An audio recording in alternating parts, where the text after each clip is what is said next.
Face is called matter. Matter म्हणजे अशी गोष्ट जिच्यात मास म्हणजे वजन आहे आणि ज्याला जागा लागते त्याला आपण मॅटर म्हणतो. Properties of matter. Matter has mass म्हणजे मॅटरला वजन असते. मॅटर ऑक्युपाय स्पेस म्हणजे मॅटरला जागा लागते. मॅटर नॉट बी डिस्ट्रॉय म्हणजे मॅटरला पण डिस्ट्रॉय नाही करू शकत. Matter is affected by gravity. Matter ग्रॅव्हिटीने अफेक्ट होते. फॉर एक्झाम्पल आपण एखादा वस्तू हवेत फेकला तर तो ग्रॅव्हिटीमुळे अर्थच्या सरफेसवर वापस पडेल, त्याला आपण म्हणतो matter is affected by gravity. Physical nature of matter.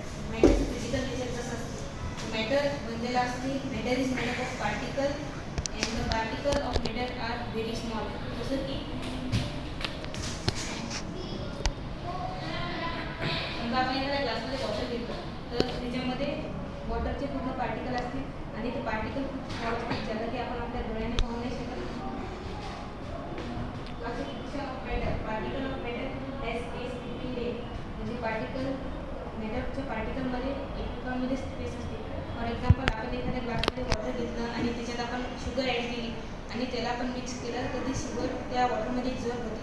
ती याच्यामुळे होते कारण की पार्टिकल ऑफ मॅटरमध्ये स्पेस असते, तर त्या स्पेसमध्ये ती शुगर डिझॉल्व होते. Particle of matter is moving. Particle of matter are continuously moving म्हणजे ते कंटिन्युअस मोशनमध्ये असतात. Particle of matter attract each other. Particle of matter एकमेकांना अट्रॅक्ट करतात, ज्याला आपण इंटरमॉलिक्युलर स्पेस म्हणतो.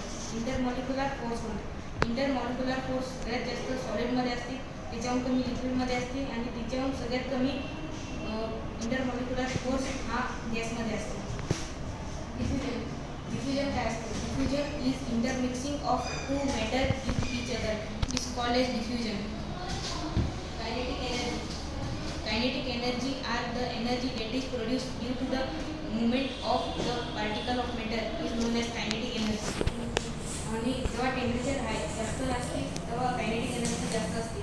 जेव्हा कायनेटिक टेम्परेचर कमी असते तेव्हा कायनेटिक एनर्जी पण कमी असते. म्हणजे kinetic energy is affected by temperature. Classification of matter. मॅटरची क्लासिफिकेशन आपण फिजिकल स्टेटमध्ये करतो आणि केमिकल स्टेटमध्ये करतो. फिजिकल स्टेटमध्ये क्लासिफिकेशन दिली तर सॉलिड, लिक्विड, गॅस. केमिकल स्टेटमध्ये क्लासिफिकेशन दिली तर एलिमेंट, कंपाऊंड आणि मिक्सचर. मिक्सचरचे दोन टाईप येतात, जे असतात हेटेरोजिनियस मिक्सचर आणि होमोजिनियस मिक्सचर. हेटेरोजिनियस मिक्सचरमध्ये दोन सबस्टन्स एकमेकांमध्ये कम्प्लिटली मिक्स होत नाही, त्याला आपण हेटेरोजिनियस मिक्सचर म्हणतो.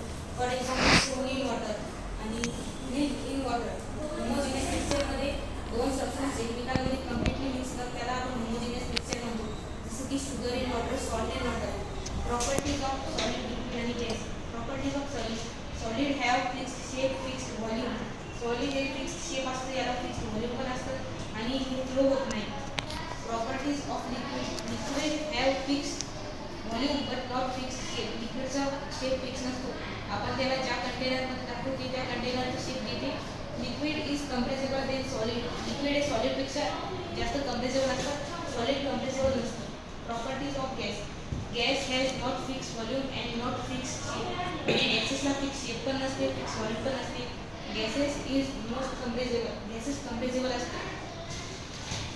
Conversation of degree Celsius into kelvin. आपल्याला जर डिग्री सेल्सिअसला केल्विनमध्ये कन्वर्ट करायचं असेल तर आपण +73 डिग्री आणि जर केल्विनमधून डिग्री सेल्सिअस करायचं असेल तर -270 आणि सॉलिड जेव्हा लिक्विडमध्ये ट्रान्सफर होते त्या गोष्टीला आपण फ्युजन म्हणतो. लिक्विड जेव्हा सॉलिडमध्ये ट्रान्सफर होते त्याला आपण सॉलिडिफिकेशन म्हणतो किंवा फ्युजन म्हणतो. सॉलिड जेव्हा गॅसमध्ये ट्रान्सफर होते त्याला आपण सब्लिमेशन म्हणतो. जसं की कॅम्फर, ॲक्रिलिक, सॉलिड लिक्विडमध्ये नाही तर डायरेक्ट गॅसमध्ये कन्वर्ट होतात, म्हणजे तिथं सब्लिमेशन इन्क्लूड होतं. Gases into solid. गॅस सॉलिडमध्ये ट्रान्सफर होतो त्या प्रोसेसला आपण डिपॉझिशन म्हणतो. Gas into liquid. गॅसेसला लिक्विडमध्ये ट्रान्सफर या प्रोसेसला आपण कंडेन्सेशन म्हणतो. लिक्विडला गॅसमध्ये ट्रान्सफर होणं या प्रोसेसला आपण व्हेपरायझेशन म्हणतो.